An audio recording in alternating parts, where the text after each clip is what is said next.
Hello everyone, this is Priyanka and welcome to my YouTube channel. Friends, आज के video में हम डिस्कस करेंगे सीडीपी के एक बहुत ही इम्पॉर्टेंट थ्योरी को, जिसका नाम है कोहलबर्ग का नैतिक विकास का सिद्धांत। फ्रेंड्स, कोहलबर्ग ने बालक का जो नैतिक विकास होता है उसके ऊपर एक थ्योरी दी थी, एक सिद्धांत प्रस्तुत किया था। वही सिद्धांत हम आज के वीडियो में डिस्कस करेंगे। फ्रेंड्स, अगर आप किसी भी टीचिंग एग्ज़ाम्स की तैयारी कर रहे हैं तो ये थ्योरी या ये वीडियो आपके लिए बहुत ही हेल्पफुल होने वाला है। तो चलिए स्टार्ट करते हैं हमारा आज का वीडियो। फ्रेंड्स, देखिए, ये जो विकास है ये जो सिद्धांत है ये है नैतिक विकास का सिद्धांत। तो सिद्धांत को जानने से पहले सबसे पहले हम ये जान लेते हैं कि नैतिकता क्या है। तो देखिए, कोई भी सोसाइटी हो या कोई भी समाज हो, उस समाज के अपने कुछ नियम होते हैं, कुछ कायदे होते हैं, कुछ परंपराएं होती हैं जिनका पालन उस समाज में या सोसाइटी में रहने वाले जितने भी व्यक्ति होते हैं उन सभी को करना होता है। तो कोई भी व्यक्ति अगर जिस समाज में वो रह रहा है उसी की मान्यताओं के अनुरूप यदि आचरण करता है तो उसका जो आचरण है वो नैतिक कहा जाएगा। और दूसरी तरफ यदि वो व्यक्ति उन मान्यताओं या परंपराओं को नहीं मानता है तो उसके व्यवहार को अनैतिक व्यवहार की संज्ञा दी जाएगी। यानी कि किसी भी समाज के अनुसार हम नैतिकता की परिभाषा कह सकते हैं, बता सकते हैं, मतलब एक तरीके से हम नैतिकता को डिफाइन कर सकते हैं। तो ये तो बात हुई नैतिकता की। अब देखिए, ये जो नैतिक विकास का जो सिद्धांत था ये दिया था लॉरेंस कोहलबर्ग ने। अब देखिए, इन्होंने अपने जो सिद्धांत था इसमें नैतिक विकास के 3 स्तर बताए थे। ठीक है फ्रेंड्स, कितने स्तर बताए थे? 3 स्तर बताए थे। ठीक है, और इनके प्रत्येक स्तर में यानी कि इनके हर लेवल में कितनी स्टेजेस थी? 2-2। तो टोटल कितनी स्टेजेस हो गई? 6। यानी कि 3 स्तर थे और 6 अवस्था थी इनके थ्योरी में। यानी कि लॉरेंस कोहलबर्ग का जो नैतिक विकास का सिद्धांत है, इनके विकास के सिद्धांत में 3 स्तर हैं और हर स्तर में 2-2 अवस्थाएं हैं। तो इस प्रकार से यहाँ पर नैतिक विकास की 6 अवस्थाओं का उल्लेख इन्होंने अपने सिद्धांत में किया है। अब आगे बढ़ते हैं। तो देखिए, जो कोहलबर्ग थे इन्होंने क्या किया, बच्चों के साथ इन्होंने 20 साल तक एक विशेष प्रकार के साक्षात्कार, यानी कि इन्होंने बच्चों का 20 साल तक अलग अलग तरीके से एक विशेष प्रकार से इंटरव्यू किया, कुछ प्रयोग किए। उसके बाद ये कुछ निर्णयों पर पहुँचे थे। कौन? कोहलबर्ग। ठीक है। अब देखिए, इनके जो इंटरव्यू थे इनमें इन्होंने क्या किया कि इन्होंने बच्चों को कुछ कहानियाँ सुनाई, यानी कि कुछ स्टोरीज सुनाई। और वो जो उनकी स्टोरीज थी उनके पात्र जो थे, यानी कि इनकी कहानियों के जो पात्र थे उनके सामने कुछ नैतिक उलझने थी, यानी कि दुविधाएं थी कुछ, कि ये किया जाए या ये किया जाए। यानी कि 2 चीज़ें थी, तो उनमें से क्या करना चाहिए क्या नहीं करना चाहिए, इस तरीके की कुछ उलझने थी इनकी कहानियों के पात्रों के सामने। उनमें से एक स्टोरी है वो बहुत ज़्यादा फेमस है और कई बार एग्ज़ाम में वो पूछी भी जाती है। तो सबसे पहले हम वो स्टोरी जान लेते हैं कि क्या है। तो देखिए, इस स्टोरी में क्या था कि यूरोप में, यानी कि जो स्टोरी है ये यूरोप की है। यहाँ पर एक महिला मौत के कगार पर थी, यानी कि एक महिला काफ़ी बीमार थी और ऑलमोस्ट मरने ही वाली थी। तो डॉक्टरों ने कहा कि एक दवाई है जिससे क्या हो सकता है कि जिससे शायद उसकी जान बचाई जा सकती है, और वो एक तरह का रेडियम था। और उस रेडियम की, उस दवाई की खोज किसने की थी? उस शहर के एक फार्मासिस्ट ने उस दौरान ही की थी। और वो अभी अभी उसने उसकी खोज की थी, इसलिए जो दवाई बनाने का खर्चा था वो बहुत ज़्यादा था। और दवाई वाला, यानी कि जिस इंसान ने वो दवाई बनाई थी वो उससे बनाने के खर्चे से 10 गुना ज़्यादा पैसे मांग रहा था। ठीक है फ्रेंड्स। फिर उस औरत का इलाज करने के लिए उसका जो पति था हाइनस, उसके पति का नाम क्या था? हाइनस। तो ये हाइनस वाली स्टोरी है, ये काफ़ी फेमस है और पूछी जाती है कई बार। तो वो हाइनस उस आदमी के पास गया जिसने वो दवाई बनाई थी। और ठीक है, फिर उसके बाद क्या किया उसने, मतलब जो उस औरत का पति था वो कई लोगों के पास गया पैसे उधार मांगने, लेकिन वो उतने पैसे इकट्ठे नहीं कर पाया जितने उस दवाई के लिए ज़रूरत थी। तो वो दवाई के दाम से आधे पैसे ही इकट्ठे कर पाया था। तो उसने दवाई वाले से कहा कि उसकी जो पत्नी है वो मरने वाली है, तो वो उस दवाई को उसे सस्ते में दे दे और बाकी के जो पैसे हैं वो उसे बाद में दे देगा। लेकिन फिर भी जो दवाई बनाने वाला इंसान था, जिसने वो दवाई बनाई थी, उसने क्या कर दिया, मना कर दिया। उसने कहा कि मैंने ये दवाई खोजी है तो मैं इसे बेचकर पैसा कमाऊंगा, तो मैं तुम्हें ये सस्ते में कैसे दे सकता हूँ। तो हाइनस ने क्या किया, मजबूरी में, क्योंकि उसकी पत्नी मरने वाली थी, उसने वो दुकान तोड़कर वो दवाई अपनी पत्नी के लिए चुरा ली। तो फ्रेंड्स, ये थी स्टोरी। अब ये स्टोरी उन्होंने बच्चों को सुनाने के बाद क्या किया, यानी कि उनकी जो टोटल स्टोरीज थी वो थी 11, यानी कि 11 कहानियाँ थी। उनमें से एक कहानी ये थी जो काफ़ी फेमस है, और ये कहानियों का इस्तेमाल कोलबर्ग ने नैतिक विकास के जानने के लिए किया था। ठीक है, फिर उन्होंने बच्चों को कहानी सुनाई। उसके बाद उन्होंने क्या किया, बच्चों का इंटरव्यू लिया और उन्हें नैतिक दुविधा, यानी कि दुविधा वाले कुछ प्रश्न दिए बच्चों को, और उन प्रश्नों के उत्तर बच्चों से मांगे। अब देखिए वो प्रश्न क्या थे। तो वो प्रश्न इस प्रकार से थे कि क्या हाइनस को वो दवाई चुरा लेनी चाहिए थी, यानी कि बच्चों से पूछा कि क्या वो उसे दवाई चुरा लेनी चाहिए थी, क्योंकि अगर हम नैतिक दृष्टि से देखें तो चोरी करना बुरी बात है, लेकिन हाइनस ने वो दवाई चुराई। लेकिन एक तरफ अगर हम देखें तो उसकी जो पत्नी थी वो मरने वाली थी, अगर वो दवाई न चुराता तो उसकी शायद पत्नी की मृत्यु हो जाती। तो ये एक तरीके की दुविधा हो गई। अब देखिए अगला प्रश्न उन्होंने पूछा कि क्या चोरी करना सही है या गलत, यानी कि अगर हम कहें कि चोरी करना बुरी बात है या चोरी करना गलत है तो सही है या गलत है, अगर है तो क्यों है, इस तरीके का प्रश्न उन्होंने बच्चों से पूछा। फिर देखिए अगला प्रश्न पूछा कि क्या एक पति का कर्तव्य है कि वो अपनी पत्नी के लिए दवाई चोरी करके लाए, यानी कि अगर कोई पति है, उसकी पत्नी अगर मरने वाली है तो क्या उसका ये कर्तव्य बनता है कि वो उसके लिए दवाई चोरी करके लाए। इसके अलावा क्या दवाई बनाने वाले को हक है कि वो दवाई के इतने पैसे मांगे, यानी कि वो 10 गुना ज़्यादा दाम मांग रहा था दवाई का, तो क्या ये सही है, ऐसा भी उन्होंने बच्चों से पूछा। इसके अलावा उन्होंने पूछा कि क्या ऐसा कोई कानून नहीं है जिससे दवाई की कीमत पर अंकुश लगाया जा सके, अगर क्यों और क्यों नहीं, मतलब इस तरीके के दुविधा वाले कुछ प्रश्न थे जो उन्होंने बच्चों से इंटरव्यू के समय पूछे। ठीक है फ्रेंड्स, अब देखिए ये स्टोरी सुनाने के बाद उन्होंने एक सिद्धांत प्रस्तुत किया और इस सिद्धांत का नाम था कोलबर्ग का नैतिक विकास का सिद्धांत। इसमें हमने बताया 3 लेवल थे। तो पहला है प्री कन्वेंशनल स्टेज या पूर्व पारंपरिक अवस्था।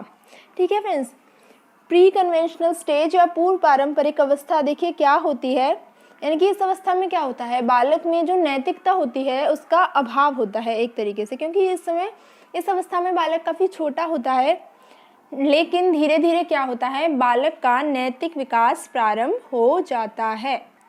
तो देखिए किस तरीके से बालक का नैतिक विकास प्रारंभ होता है, अपने परिवार से सबसे पहले, क्योंकि जो बालक नैतिक बातें सीखेगा वो कहाँ से सीखेगा, अपने परिवार के सदस्यों से सीखेगा, क्योंकि जो बच्चे का पहला विद्यालय या पहला स्कूल होता है वो उसका परिवार होता है, और जो पहली माँ होती है वो पहली गुरु उसकी माँ होती है। तो इस अवस्था में क्या होता है, बालक धीरे धीरे नैतिकता सीखता है अपने परिवार से। ठीक है, और इसके अलावा इस अवस्था में बालक के मतलब एक तरीके से हम कह सकते हैं कि बालक का व्यवहार नैतिक अनैतिक हम नहीं मान सकते, क्योंकि अभी बालक को इन दोनों के बीच का भेद पता ही नहीं होता है, लेकिन धीरे धीरे उसमें नैतिकता का गुण विकसित होने लगता है। अब देखिए इसकी भी 2 स्टेजेस हैं, यानी कि हर स्टेज को 2-2 पार्ट्स में डिवाइड किया गया है। तो पूर्व पारंपरिक अवस्था को 2 भागों में बांटा गया है, जिसमें पहली है आज्ञा एवं दंड की अवस्था। तो देखिए ये है एक तरीके से हम नैतिक विकास की पहली अवस्था कह सकते हैं। इसमें क्या होता है कि जो बच्चे का चिंतन होता है वो किससे प्रभावित होगा, दंड से एवं भय से, यानी कि बच्चे को अगर बच्चा कुछ गलत काम करेगा या झूठ बोलेगा तो हम क्या करेंगे, उसे दंड देंगे। तो इससे क्या होगा, आगे भविष्य में उसे उस बात का भय रहेगा कि अगर मैं ये काम गलत करता हूँ, ये काम गलत है, और अगर मैं इसे करूँगा तो मुझे क्या मिलेगा, दंड मिलेगा या पनिशमेंट मिलेगी।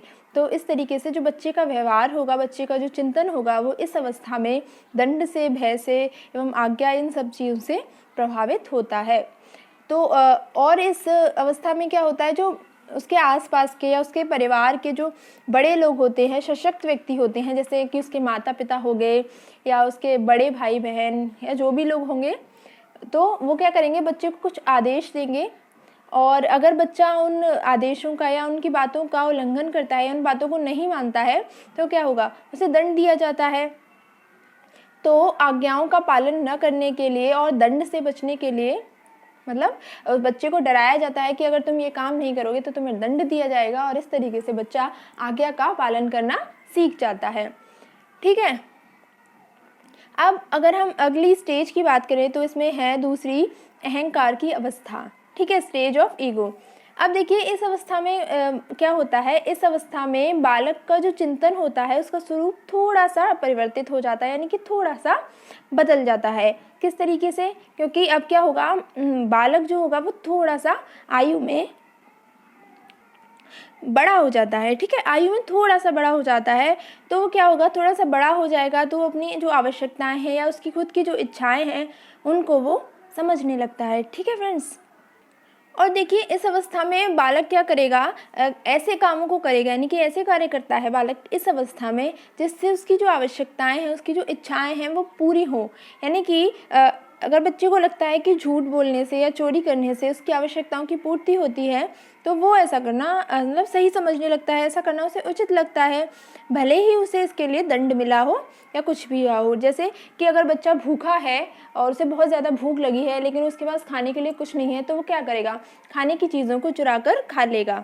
ठीक है, और वो मतलब इस चीज़ को ही नैतिक समझने लगता है, उसे इससे कोई फ़र्क नहीं पड़ता कि बाद में उसे इसके लिए दंड दिया जाएगा। ठीक है, यानी कि कुल मिलाकर बात हम ये कह सकते हैं कि इस अवस्था में बालक का जो अहंकार है, ठीक है, यानी कि उसकी आवश्यकताएं या इच्छाएं हैं, वही उसकी नैतिकता का आधार बन जाती है।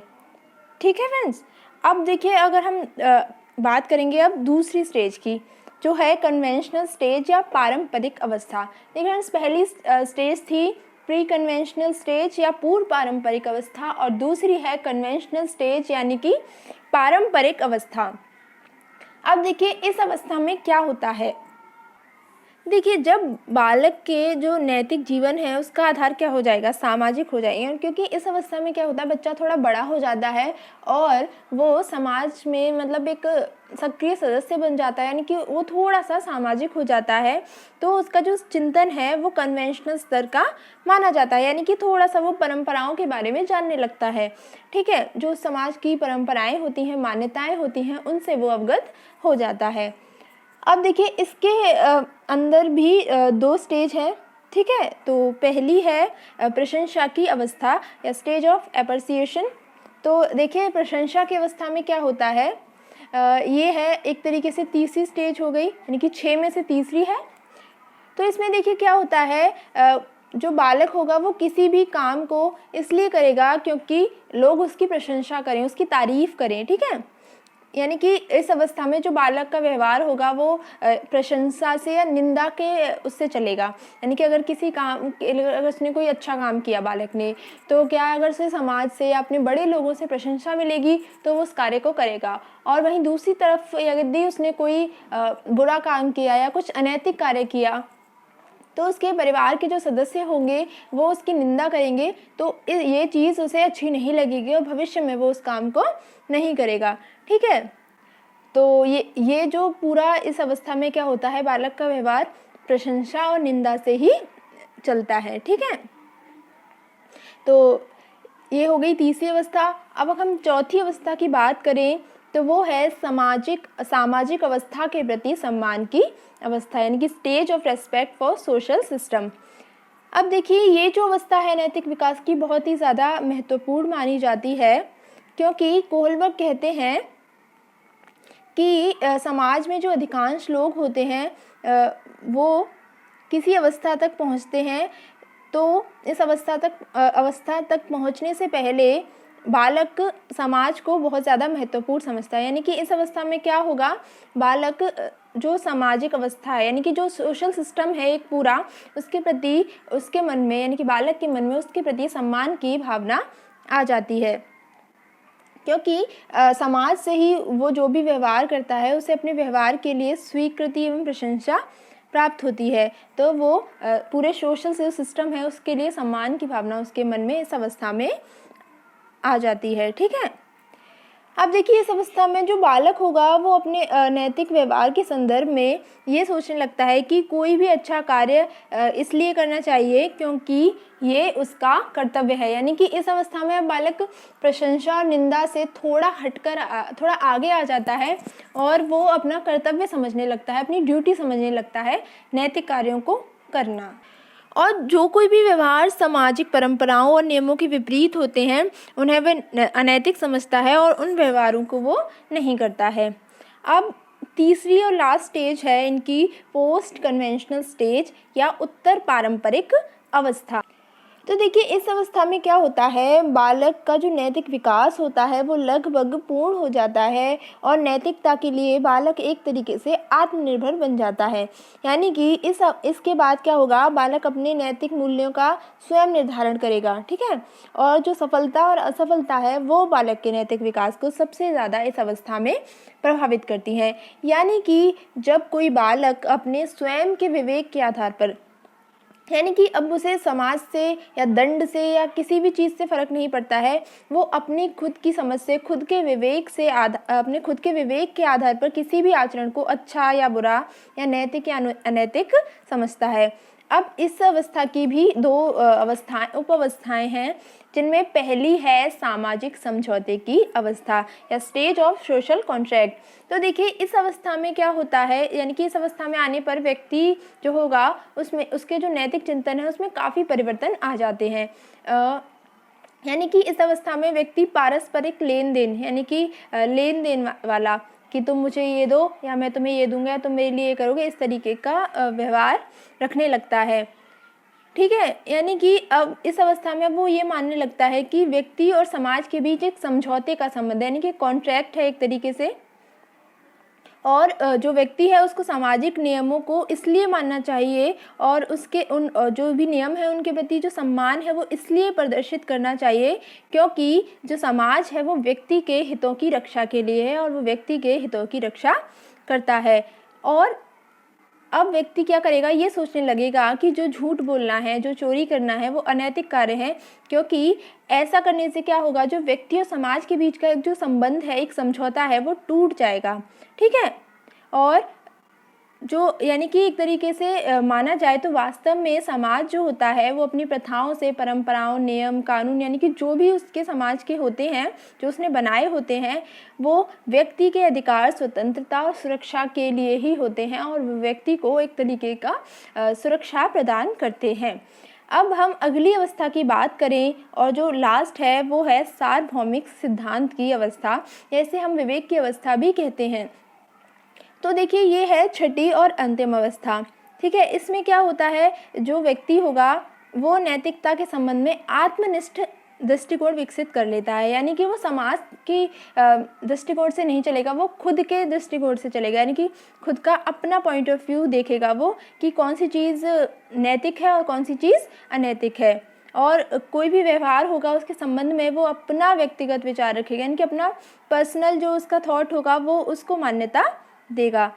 ठीक है, इस अवस्था में जो व्यक्ति होगा वो असामाजिक एवं सरकारी नियमों और कानूनों की व्याख्या अपने व्यक्तिगत कानूनों की आधार पर करता है, यानी कि अगर उस समाज ने कोई भी कानून बना दिया, कोई भी नियम बना दिया, लेकिन अगर व्यक्ति को अपने विवेक से लगता है कि ये कानून सही नहीं है तो वो उसको चुनौती देने का प्रयास करता है। ठीक है, क्योंकि वो जो नियम है अगर उसके विवेक पर खरे नहीं उतर रहे हैं, मतलब उसे लग रहा है कि नहीं इस चीज़ में कोई मतलब कुछ गलत है, ये मान्यता समाज ने बनाई है लेकिन ये सही नहीं है, तो वो उसका विरोध भी करता है। तो इस अवस्था में क्या होगा, व्यक्ति अपने विवेक को सबसे ज़्यादा महत्व देता है और उन्हीं आचरण को नैतिक मानता है जिन्हें वो खुद समझता है, खुद के विवेक के आधार पर सही मानता है। तो ये थी कोलबर्ग के नैतिक विकास की अवस्थाएं, जो हैं 3 अवस्थाएं। पहली है, देखिए इसमें एक बार रिवीजन कर लेते हैं। पहली है प्री कन्वेंशनल स्टेज या पूर्व पारंपरिक अवस्था और इसकी 2 उपावस्थाएं हैं। जिसमें है एक है आज्ञा एवं दंड की अवस्था और दूसरी है अहंकार की अवस्था। अब देखिए दूसरी है कन्वेंशनल स्टेज या पारंपरिक अवस्था, जिसकी 2 उपअवस्थाएं हैं, प्रशंसा की अवस्था और सामाजिक अवस्था के प्रति सम्मान की अवस्था। तीसरी है उत्तर पारंपरिक या पोस्ट कन्वेंशनल स्टेज, जिसमें जिसकी सब स्टेज है सामाजिक समझौते की अवस्था और अंतिम है और छठवीं है सार्वभौमिक सिद्धांत की अवस्था। तो फ्रेंड्स आई होप आपको ये सिद्धांत अच्छे से समझ में आया होगा, और अगर आपकी कोई क्वेरी है तो आप कमेंट सेक्शन में पूछ सकते हैं। और आज के लिए इतना ही। अगर वीडियो पसंद आया हो तो लाइक और शेयर करना ना भूलें, और मिलेंगे एक नए वीडियो में एक नए टॉपिक के साथ। तब तक के लिए thank you so much and good bye.